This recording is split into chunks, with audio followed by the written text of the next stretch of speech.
Hello everyone. आज हम revise करेंगे चैप्टर नंबर 1 को।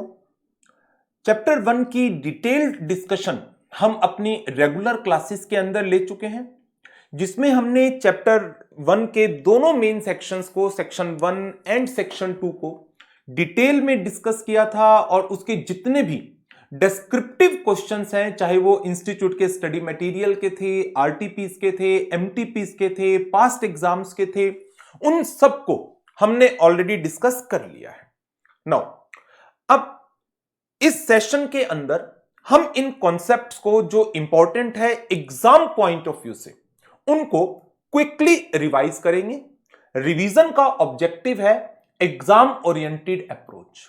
यहां पर हम डिटेल डिस्कशन में कॉन्सेप्चुअल क्लैरिटी के अंदर बहुत ज्यादा नहीं जाएंगे। क्यों? डिटेल डिस्कशन, कॉन्सेप्चुअल क्लैरिटी हम ऑलरेडी सब कवर अप कर चुके हैं अपनी रेगुलर सेशंस के अंदर, along with the discussion of all descriptive questions। इस सेशन का जो मेन टारगेट है कि एग्जाम के टाइम पर या एग्जाम से पहले आप इन टॉपिक्स को बार बार रिवाइज कर सकें, कौन से टॉपिक्स इंपॉर्टेंट है उसका आइडिया लगा सकें। जो टॉपिक इंपॉर्टेंट है उन्हीं की रिवीजन मैं आपको कराऊंगा और इस रिवीजन से आपको एक हेल्प होगी कि आप क्विकली रिवाइज करके क्रैकर में से डिस्क्रिप्टिव क्वेश्चंस को और बेटर तरीके से लर्न कर पाएंगे और इस रिवीजन के बेस पर जो मल्टीपल चॉइस क्वेश्चंस हैं उनको भी बेटर वे में अटेम्प्ट कर पाओगे। तो रिवीजन के बाद फिर आपको जो एमसीक्यूज हैं, एमसीक्यूज भी इंस्टीट्यूट के स्टडी मटेरियल के, आरटीपीस के, एमटीपीस के सारे चैप्टर वाइज आपकी बुक में जो क्रैकर बुक है क्वेश्चन बैंक, उसमें पार्ट 2 के अंदर गिवन है। तो स्टार्ट करते हैं इसकी क्विक रिवीजन को। चैप्टर नंबर 1 प्रिलिमिनरी, इसके अंदर इन टोटल 2 सेक्शन हैं। सेक्शन 1 बात करता है short title, extent, commencement and application की, एंड सेक्शन नंबर 2 बात करेगा डेफिनेशंस की। सेक्शन 1 ये कहता है इस एक्ट को कंपनीज एक्ट 2013 के नाम से जाना जाएगा। ये एक्ट होल ऑफ इंडिया पर एक्सटेंड होगा। इसका सेक्शन 1 इमीडिएट फोर्स में आ जाएगा, इफेक्टिव हो जाएगा और रिमेनिंग सेक्शंस जैसे जैसे ये सेक्शंस इफेक्टिव होंगे उनके लिए नोटिफिकेशंस इशू होगी उनको इफेक्टिव करने के लिए। एप्लीकेबिलिटी, कंपनीज एक्ट 2013 के प्रोविजंस एप्लीकेबल होंगे ओवर द कंपनीज जो इस एक्ट के अंदर इनकॉर्पोरेटेड है या इससे पहले जो एक्ट था कंपनीज एक्ट 1956 या उससे पहले जो प्रीवियस कंपनी लॉज थे उन सब पर एप्लीकेबल होगा। इसके अलावा कंपनीज एक्ट 2013 के प्रोविजन इंश्योरेंस कंपनीज पर, बैंकिंग कंपनीज पर, इलेक्ट्रिसिटी सप्लाई कंपनीज पर, other companies that are governed by any special act, for example LIC of India और any body corporate incorporated under any other act, इन सब पर apply होंगे। लेकिन एक चीज का ध्यान रखना है, insurance companies these are regulated under the provisions of insurance act 1938 और IRDA एक्ट 1949। इसी तरह से जो बैंकिंग कंपनीज हैं they are regulated under the provisions of banking regulation act. Electricity companies electricity act 2003 से गवर्न है। अदर स्पेशल कंपनीज वो special act से गवर्न है। तो कंपनी एक्ट के प्रोविजन अप्लाई होंगे या इन स्पेशल एक्ट के प्रोविजन अप्लाई होंगे? कंपनी एक्ट के प्रोविजन तभी अप्लाई होंगे where these provisions are not in disagreement with the provisions of respective regulatory provisions। Meaning thereby is कि यदि एक पर्टिकुलर एस्पेक्ट पर, मान लीजिए कोई एक सिचुएशन है, एग्जाम्पल ले लेते हैं in relation to financial statements बनाने के लिए। कंपनी एक्ट के अंदर फाइनेंशियल स्टेटमेंट्स का अपना एक फॉर्मेट है शेड्यूल 3 में, लेकिन जो अदर स्पेशल एक्ट्स हैं, जो स्पेशल एक्ट्स हैं उनके अंदर अपना एक अलग फॉर्मेट है। तो अब मुझे बताओ, बैंकिंग कंपनीज पर कंपनी एक्ट का प्रोविजन अप्लाई होगा फाइनेंशियल स्टेटमेंट के लिए या स्पेशल एक्ट का? स्पेशल एक्ट का। सो इंश्योरेंस कंपनीज के ऊपर वो प्रोविजंस अप्लाई होंगे जो डिफरेंट नहीं है इस स्पेशल एक्ट से। सो इंश्योरेंस कंपनीज पर इस एक्ट के प्रोविजन तो अप्लाई हो रहे हैं, लेकिन except where the provisions of the said act are inconsistent with the provisions of insurance act 1938, जहां पर भी इनकंसिस्टेंसी होगी, प्रोविजन डिफर करेंगे, वहां पर कंपनीज एक्ट 2013 अप्लाई नहीं होगा। सो ये बात हो गई हमारी कंपनीज की, insurance companies, banking companies, electricity supply companies, special act और body corporate. So in case of insurance companies, banking companies, companies engaged in generation or supply of electricity or other companies governed by any special act, provisions of respective act जो हमारा special act है वो applicable होंगे। कब? यदि companies act के provision inconsistent है special act के प्रोविजन से, और इसका सबसे बेस्ट एग्जांपल फाइनेंशियल स्टेटमेंट्स का है। इंश्योरेंस कंपनी की फाइनेंशियल स्टेटमेंट आप बनाते हैं, बैंकिंग कंपनीज की फाइनेंशियल स्टेटमेंट आपके सिलेबस में है। आई थिंक इलेक्ट्रिसिटी शायद अभी हटा दिया गया है। सो जहां पर भी प्रोविजन इनकंसिस्टेंट है तो जो रिस्पेक्टिव रेगुलेटरी एक्ट है उसके प्रोविजंस अप्लाई होंगे। चलिए अब बात करते हैं डेफिनेशन सेक्शन 2 की। सेक्शन 2 में हमने पढ़ा था बहुत सारी डेफिनेशन है जो कंपनीज एक्ट 2013 के अंदर दी हुई है, लेकिन इन डेफिनेशंस को हम 3 कैटेगरीज में बांट सकते हैं। नंबर 1, वो डेफिनेशन जो इंस्टीट्यूट ने अपने स्टडी मटेरियल में दी ही नहीं है, प्लस वो डेफिनेशन जो स्टडी मटेरियल में दी तो गई है बट एज सच कोई बहुत ज्यादा इंपॉर्टेंस नहीं रखती, उनको हम इग्नोर करके चलेंगे रिवीजन सेशंस के अंदर। रेगुलर बैच में हमने सबको डिस्कस कर ही रखा है। नंबर 2, सेकेंड कैटेगरी आ जाती है उन डेफिनेशंस की जो इंपॉर्टेंट है लेकिन वो आगे के चैप्टर से रिलेटेड है। जैसे आर्टिकल की बात करें, मेमोरेंडम की डेफिनेशन की बात करें, चैप्टर 2 में पढ़ोगे। चार्ज की डेफिनेशन की बात करें, चैप्टर नंबर 6 में पढ़ोगे, चैप्टर 5 में। डिपॉजिट्स की बात करें तो इसी तरह से डिपॉजिट्स चैप्टर 5 में है, चार्ज चैप्टर 6 में है। बुक्स ऑफ अकाउंट्स की बात करोगे वो चैप्टर नंबर 9 के अंदर आ जाएगा। डिविडेंड की बात करोगे चैप्टर 8 में डिस्कशन आएगी। ऑडिटिंग स्टैंडर्ड्स की बात करोगे चैप्टर 10 में डिस्कशन आनी है। तो सेकेंड कैटेगरी उन डेफिनेशंस की हो गई जिनको हमने आगे जाकर दूसरे चैप्टर में पढ़ना है। तीसरी कैटेगरी उन डेफिनेशंस की है जो इसी चैप्टर के अंदर हमें कवर अप करनी है, आगे जाकर उनकी एप्लीकेशन आ सकती है, डिटेल डिस्कशन आगे जाकर नहीं आनी। तो हम इस रिवीजन सेशन में सिर्फ उन्हीं डेफिनेशंस को कवर अप करने वाले हैं जो इस चैप्टर के अंदर इंपॉर्टेंट है और क्वेश्चन फ्रेम हो सकते हैं उन पर।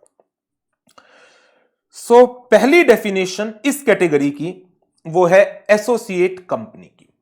एसोसिएट कंपनी को डिफाइन किया है सेक्शन 2 क्लॉज 6 ने, so as to define that associate company in a relation to another company means, ये वर्ड ध्यान रखना है जरूर, means a company in which other company has a significant influence, लेकिन वो सब्सिडियरी नहीं है। सिग्निफिकेंट इन्फ्लुएंस 20% की टोटल वोटिंग पावर पर आ जाता है और सब्सिडियरी कंपनी का स्टेटस 50% से ज्यादा की होल्डिंग पर होता है। तो यदि 50% से ज्यादा होल्डिंग है किसी दूसरी कंपनी के पास तो सब्सिडियरी का स्टेटस बनेगा। 20% से ज्यादा की होल्डिंग है, सिग्निफिकेंट इन्फ्लुएंस है, दैट मींस एसोसिएट कंपनी का स्टेटस जाएगा। And includes a joint venture company. Significant influence का मतलब कंट्रोल कहां डिफाइन है, आगे जाकर पढ़ने वाले हैं सेक्शन 2 क्लॉज 27 के अंदर। Of at least 20% of the total voting power और कंट्रोल और participation in business decisions under an agreement. Important point है, इसके ऊपर इंस्टीट्यूट के स्टडी मटेरियल में एक एमसीक्यू भी फ्रेम हुआ है। ज्वाइंट वेंचर का क्या मतलब है? A joint venture means a joint agreement, जहां पर एक एग्रीमेंट के तहत जो पार्टीज हैं इस एग्रीमेंट की, उनका ज्वाइंट कंट्रोल है over the net assets of the arrangement, rights है over the net assets of the arrangement. यदि एक कंपनी ने दूसरी कंपनी के share in a fiduciary capacity hold कर रखे हैं, then for the purpose of for the purpose of determining the relationship of associate company, such holding will not be considered। तो एक डेफिनेशन एसोसिएट कंपनी की है जो important है इस चैप्टर के अंदर।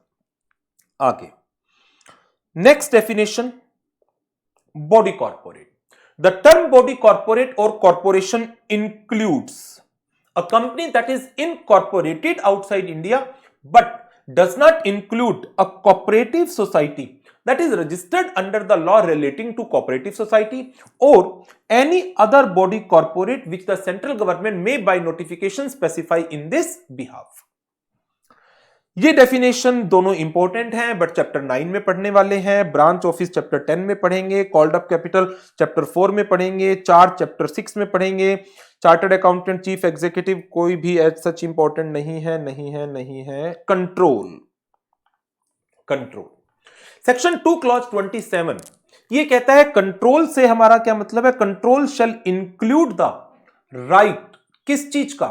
To appoint majority of the director or to control the management or policy decision that is exercisable either by a person or group of persons। person है acting individually, group है in concert, either directly or indirectly। ये control कैसे exercise किया जा रहा है, क्यों इसके पास पावर आ गई?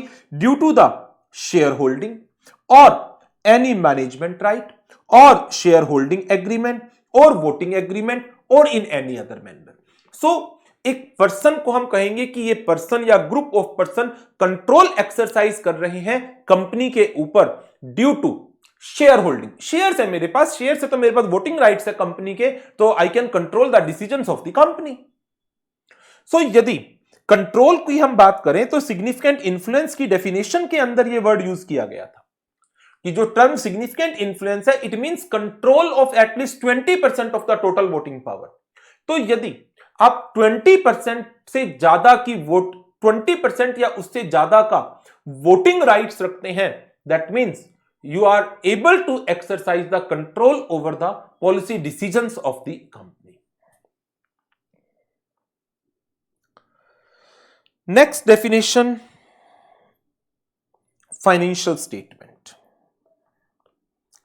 फाइनेंशियल स्टेटमेंट की डेफिनेशन वैसे हम आगे जाकर चैप्टर 9 में भी पढ़ेंगे बट यहां पर भी इंपॉर्टेंट बनती है। As per section 2 clause 40 the term financial statement in relation to a company includes क्या क्या? Number 1 a balance sheet as at the end of the financial year. Number 2 a profit and loss account. However in the case of a company that is a section 8 company, not for profit organization, instead of profit and loss account and income and expenditure account will form part of financial statements, cash flow statement। However, in case of one person company, small company, dormant company and private company, provided the private company is a startup and has not committed a default under section 137 और under section 92। ये दोनों section तो अच्छी तरह से याद कर लेना, 137 और 92 बहुत जगह यूज होंगे जहां पर भी एग्जम्पशंस आनी है। In case of one person company, small company, dormant company and a private company of specified category, they are not required to include cash flow statement as a part of their financial statement। Fourth financial statement, a statement of changes in equity if applicable and any explanatory note that is annexed to or forming part of any document referred above। So financial statement की definition important definition है, section 2 clause 40। Sections का भी number याद रखना है। Revision के अंदर थोड़ा सा फोकस में सेक्शंस के ऊपर करूंगा, सेक्शन बेस्ड स्टडी हम ज्यादा करेंगे। Financial year, section 2 clause 41। Financial year in a relation to a company और body corporate means the period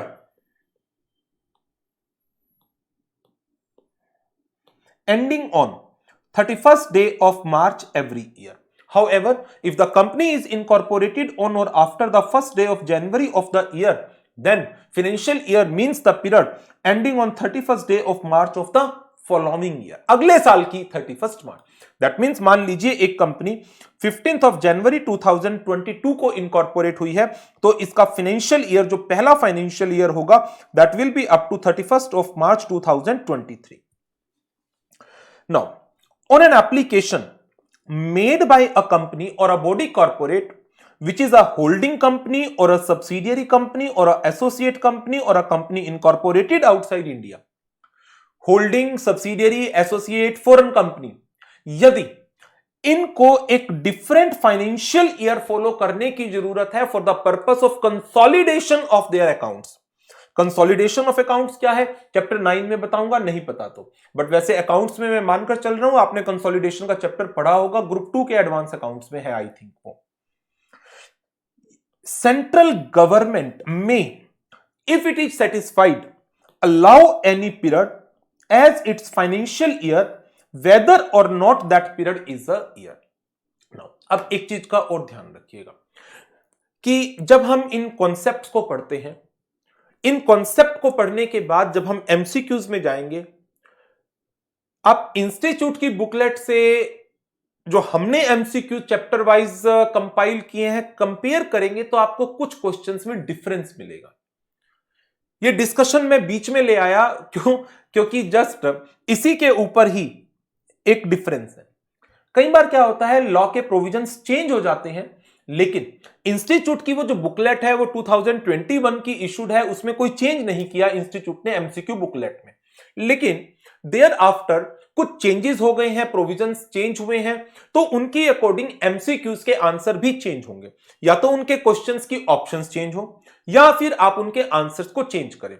तो जब आप इन क्वेश्चंस को पढ़ेंगे एमसीक्यूज को, हमने कोशिश किया हर एक क्वेश्चन में जहां पर प्रोविजन चेंज है तो हमने उन प्रोविजन या तो क्वेश्चंस की ऑप्शंस को चेंज किया है या फिर ऑप्शन सही रखी है, वही वाली रखी है इंस्टीट्यूट के स्टडी मटेरियल वाली, लेकिन नए प्रोविजंस के अकॉर्डिंग उनके आंसर्स को चेंज किया है. तो कुछ जगह पर आपको ये डिफरेंस देखने को मिलेगा कि इंस्टीट्यूट के एमसीक्यू में ऑप्शन कुछ और थी, हमने कुछ और डाल दी. जैसे यहां पर ही ये जो अथॉरिटी है सेंट्रल गवर्नमेंट की, ये क्वेश्चन आएगा एमसीक्यू की डिस्कशन में, वहां पर मैंने इस क्वेश्चन को चेंज किया है. अर्लियर सेंट्रल गवर्नमेंट नहीं था जहां पर, लेकिन अब आज की डेट में अथॉरिटी जो है जहां पर फाइनेंशियल ईयर के चेंज को अलाउ करने के लिए, दैट इज सेंट्रल गवर्नमेंट. तो आपको जो प्रोविजंस पढ़ने हैं वो लेटेस्ट पढ़ने हैं, तो हमने इन्हीं लेटेस्ट प्रोविजंस के अकॉर्डिंग उन एमसीक्यूज को भी चेंज किया है, उनके आंसर्स को भी चेंज किया है. तो इस चीज का ध्यान रखिएगा, कोई कंफ्यूजन अपने माइंड में नहीं लाइएगा कि इंस्टीट्यूट के सर स्टडी मटेरियल में ये आंसर दिया हुआ है, ट्राइब्यूनल आंसर दिया हुआ है, रीजनल डायरेक्टर आंसर दिया हुआ है, आपने सेंट्रल गवर्नमेंट आंसर दिया. तो एक बार उस चीज को कंपेयर कर लीजिएगा लॉ के आज के प्रोविजन से, तो आपको उसका राइट आंसर अपने आप मिल जाएगा. ठीक है, और उसके बाद भी कोई डाउट रहता है तो फिर हम है ना डिस्कस करेंगे और उसको रिजॉल्व कर देंगे. चलिए आगे बढ़ते हैं. Next, free reserve means the reserve that as per the latest audited balance sheet are available for distribution as dividend. Important definition में आती है definition government company की.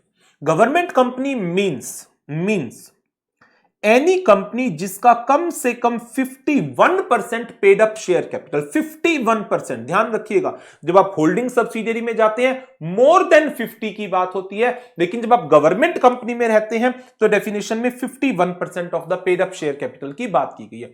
Either held by central government और बाय एनी स्टेट गवर्नमेंट और governments, और partly by the central government, partly by one और more state government. That means any company जिसका 51% paid up share capital governments के पास है, only government, not government company, not government company, not government corporation, CG, SG, individually और aggregate. हां, एक और point है, a company which is a subsidiary company of a government company. यदि किसी गवर्नमेंट कंपनी ने किसी दूसरी कंपनी के 50% से ज्यादा, सब्सिडियरी बनाने के लिए क्या चाहिए 50% से ज्यादा। ठीक, तो जैसे मैं आपको एक एग्जांपल देता हूं, वैसे क्लास के अंदर हम डिस्कस कर चुके हैं उन एग्जांपल्स को, कि यदि एक कंपनी है एक्स लिमिटेड, इसके 25% शेयर सीजी के पास है, 15% शेयर एसजी के पास है और 20% शेयर किसी पब्लिक सेक्टर अंडरटेकिंग के पास है और बाकी के 40% पब्लिक के पास है। क्या ये गवर्नमेंट कंपनी होगी? नो। आपको दो क्राइटेरिया देखने हैं। गवर्नमेंट के पास होल्डिंग कितनी है? 40%। गवर्नमेंट कंपनीज, ये PSU is a government company. क्या ये सब्सिडियरी है? एक्स लिमिटेड सब्सिडियरी है इस पीएसयू की? नहीं है। So it is not a government company. इसके काफी सारे एग्जांपल मैंने रेगुलर क्लास में आपके साथ डिस्कस कर रखे हैं, तो इस चीज का ध्यान रखिएगा कि इस डेफिनेशन के दो हिस्से हैं। एक जहां पर 51% की शेयर कैपिटल सीजी एसजी इधर इंडिविजुअली और इन एग्रीगेट, और दूसरा हिस्सा है कि यदि कोई कंपनी किसी गवर्नमेंट कंपनी की सब्सिडियरी कंपनी है तो। Holding company, holding company in a relation to one or more other companies means a company of which such companies are subsidiary company. Means holding subsidiary की relationship है तभी एक company holding company की definition में आ सकती है।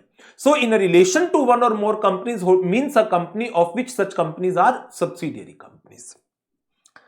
इसके बाद नेक्स्ट डेफिनेशन की मैनेजरियल पर्सोनल की।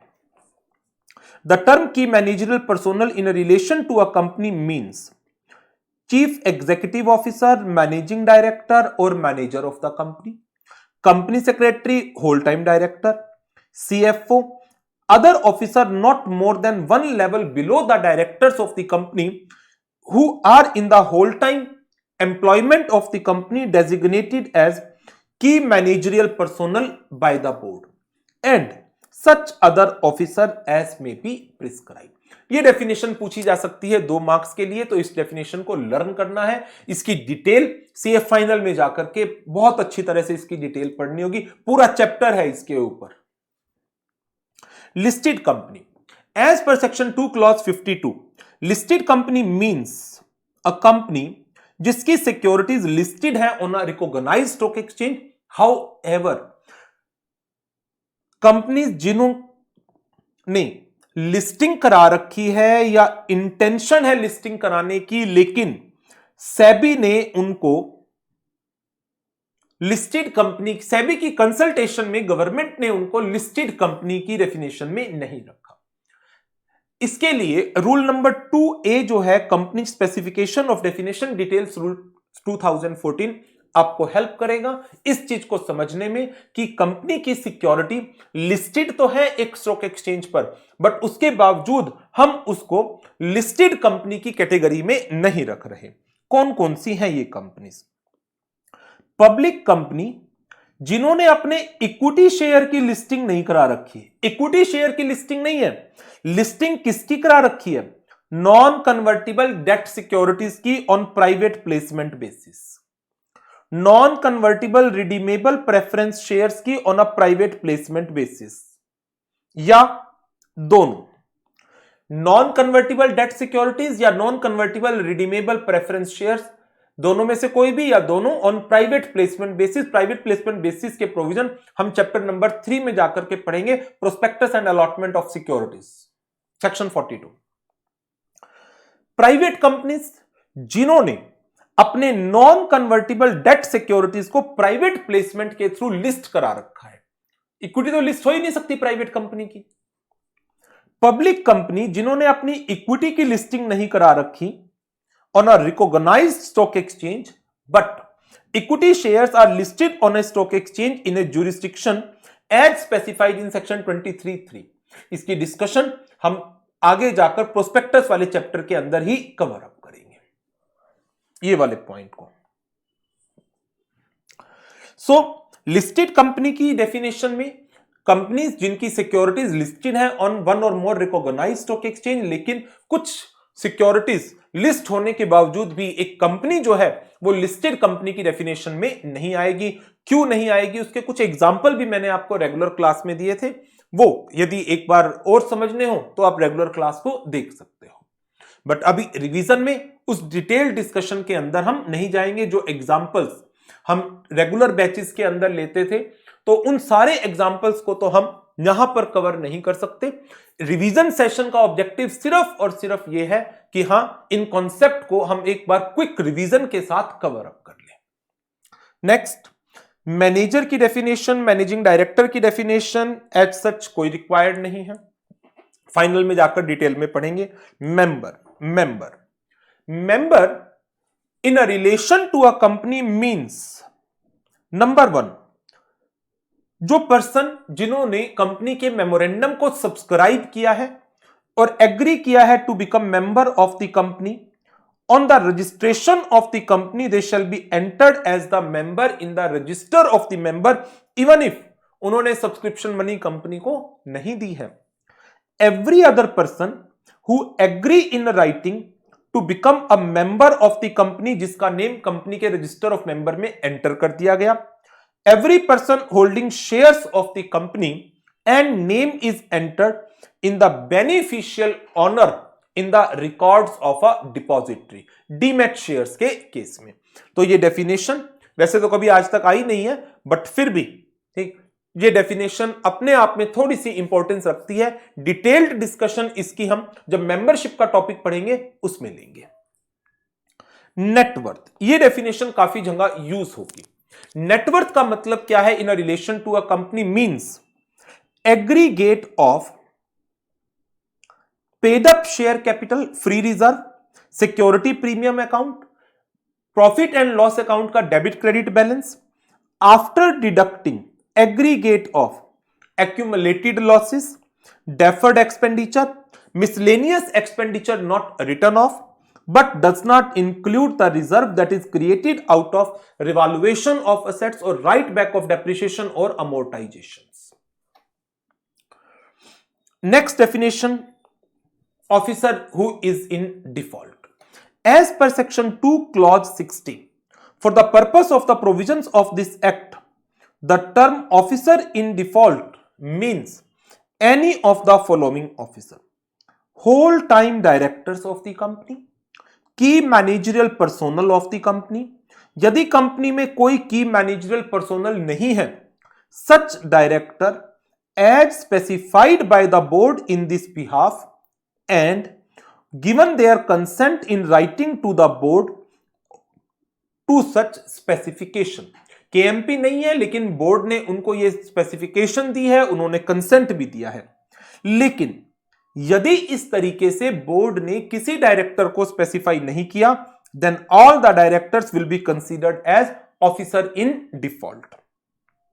Any person who under the immediate authority of the board or KMP is charged with any responsibility including maintenance, filing, distribution of accounts or record, authorizes actively participate in or knowingly permit or knowingly fail to take active steps to prevent any default।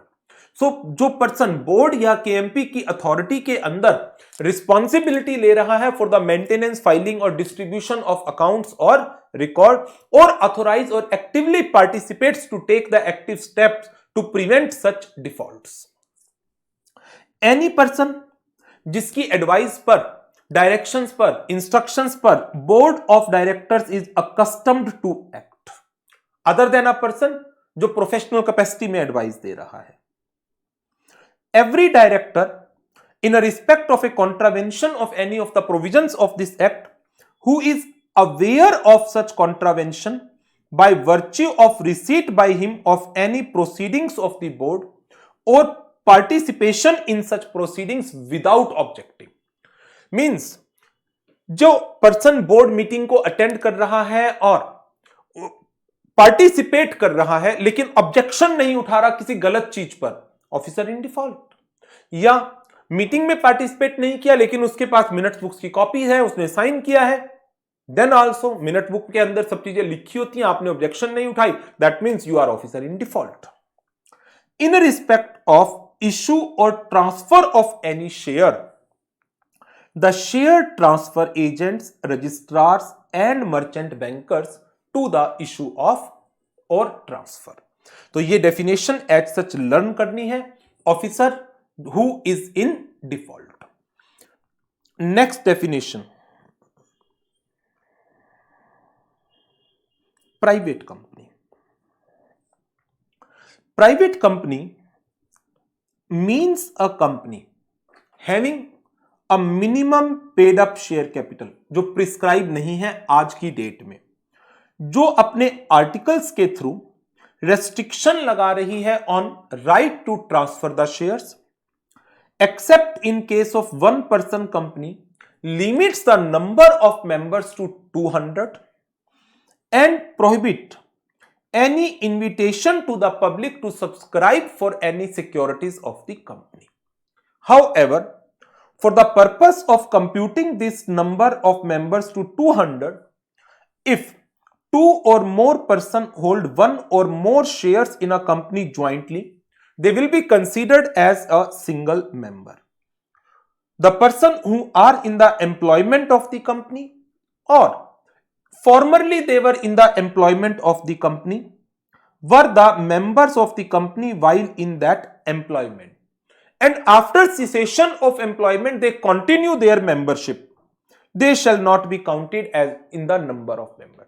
Existing employees who are the members of the company or former employees who hold the shares while they were in the employment and they continue to hold these shares even after cessation of the employment, they will not be considered for this number of 200. Promoter, ये definition हम इसकी discussion आगे जाकर के chapter 3 में करने वाले हैं। प्रोस्पेक्टस भी चैप्टर 3 में आएगा। Public company, public company means a company जो प्राइवेट कंपनी नहीं है और minimum paid up share capital है एज प्रिस्क्राइब, दो आज की डेट में कोई minimum paid up share capital prescribed नहीं है। Provided that a company which is a subsidiary of a company not being a private company, मतलब पब्लिक कंपनी की सब्सिडियरी पब्लिक ही कहलाई जाएगी, बेशक वो अपने आर्टिकल्स में प्राइवेट कंपनी है। मीनिंग देयर बाय इज, यदि एक्स प्राइवेट लिमिटेड कंपनी के मोर देन 50% शेयर एक पब्लिक कंपनी के पास है ए लिमिटेड, तो ये कंपनी भी एक डीम्ड पब्लिक कंपनी कहलाई जाएगी, बेशक ये अपने आर्टिकल्स के अंदर एक प्राइवेट कंपनी है। Next definition, related party. Related party with reference to a company means director उनके रिश्तेदार, की मैनेजरियल पर्सोनल उनके रिश्तेदार, अ फर्म जिसमें डायरेक्टर मैनेजर या रिलेटिव पार्टनर है, एक प्राइवेट कंपनी जिसमें डायरेक्टर मैनेजर या रिलेटिव एक मेंबर है या डायरेक्टर है, एक पब्लिक कंपनी जिसमें हमारी कंपनी का डायरेक्टर या manager is a director and along with relative hold more than 2% of the total paid up share capital, any body corporate जिसका board of director, managing director या manager हमारी company के director या manager की advice पर, instructions पर, directions पर काम करता है, एनी पर्सन जिसकी एडवाइस, डायरेक्शन या इंस्ट्रक्शंस पर हमारी कंपनी का डायरेक्टर या manager they are accustomed to act, any body corporate which is a holding, subsidiary और associate, they are the related parties. Any body corporate जो होल्डिंग कंपनी की subsidiary है, means यदि एक एच कंपनी है और ये दो इसकी सब्सिडियरी हैं, तो ये दोनों भी क्या हो गई, related parties. An investing company और the venturer of the company and such other person as may be prescribe. और रूल 3 ऑफ company specification of definition rules 2014 में कहा गया है, डायरेक्टर और KMP of the holding company और his relative shall also be deemed to be a related party. Next definition, relative. Section 2 clause 77 बहुत जगह पर यूज होगी ये definition. In a relation to a person means anyone who is related to another, कैसे? As a member of Hindu undivided family, relationship of husband and wife, other person is related to other in such manner as may be prescribe. और इसके लिए rule number 4 में चले जाइए। कौन कौन सी relationship? Father, mother, son, son wife, daughter, daughter husband, brother, sister. And father includes stepfather, mother includes stepmother, son includes stepson, daughter में नहीं दिया गया, daughter includes stepdaughter, brother includes stepbrother, sister includes stepsister. भूल गए हैं daughter के साथ लिखना, लेकिन हम अपने आप तो लिख नहीं सकते लॉ की बातों को। उसके बाद next definition and the most most most important definition, a small company. Small company means a company other than a public company जिसकी paid up share capital 50 lakh या such higher amount as may be prescribe but 10 crore से ज्यादा नहीं हो सकती। कितनी paid up share capital prescribed है आज की डेट में? और वो है 2 करोड़ रुपए। एंड दूसरी कंडीशन भी एंड है और नहीं है, जिसकी turnover as per last profit and loss account for the immediate preceding financial year does not exceed 2 crore, but government इसको नोटिफाई करके 100 करोड़ तक ले जा सकती है।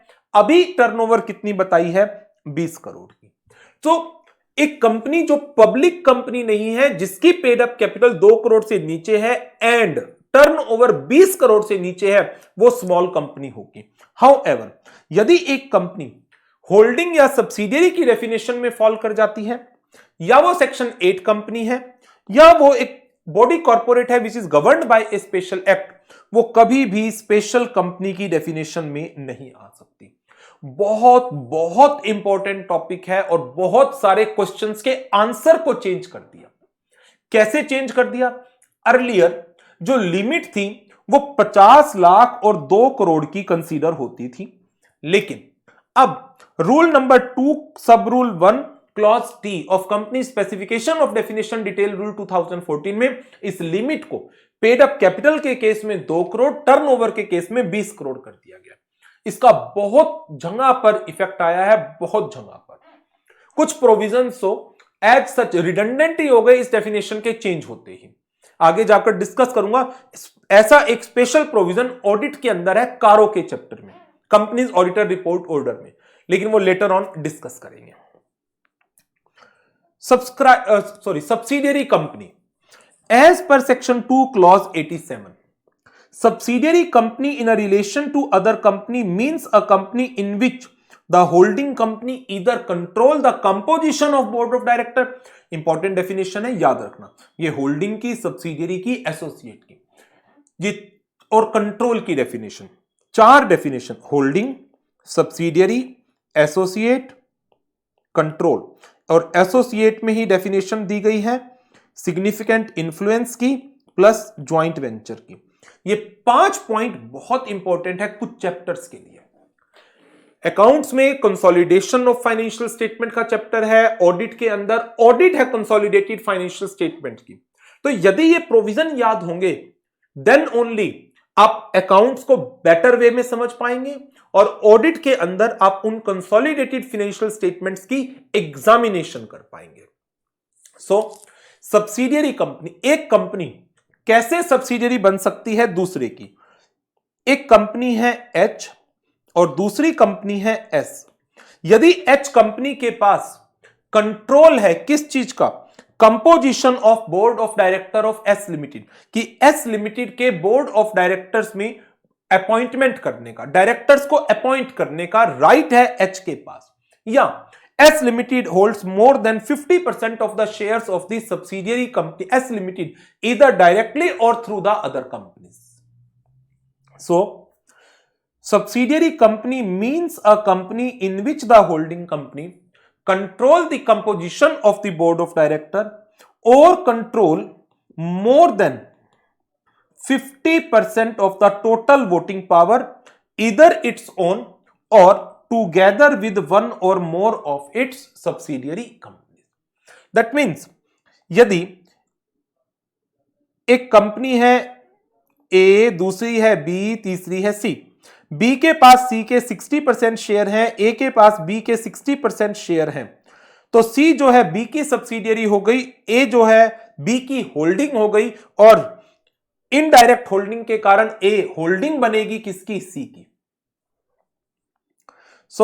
ये सारी बातें यहां पर पॉइंट्स टू रिमेंबर में भी दी गई है। इसके बाद इसमें टर्नओवर की डेफिनेशन आपको कवर अप करनी है। Turnover means gross amount of revenue that is recognized in the P&L account from the sale, supply or distribution of goods or on account of services rendered or both by a company during a financial year.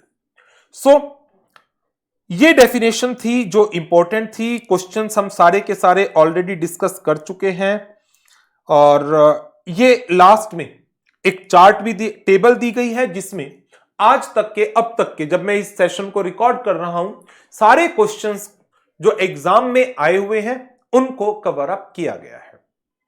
So this is all about this chapter.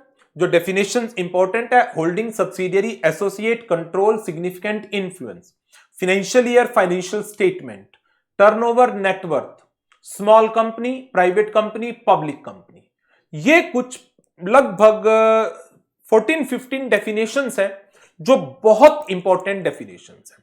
तो एक मैंने quick revision आपको करा दी है। अब जब आप इस क्विक रिवीजन के बाद क्वेश्चन बैंक में से लर्निंग करोगे क्वेश्चंस की, जब यहां से आंसर्स को लर्न करोगे तो आपको बहुत हेल्प मिलेगी इन आंसर्स को बेटर वे में लर्न करने की और समझने की कि आपको अपने आंसर को कैसे प्रेजेंट करना है। राइट?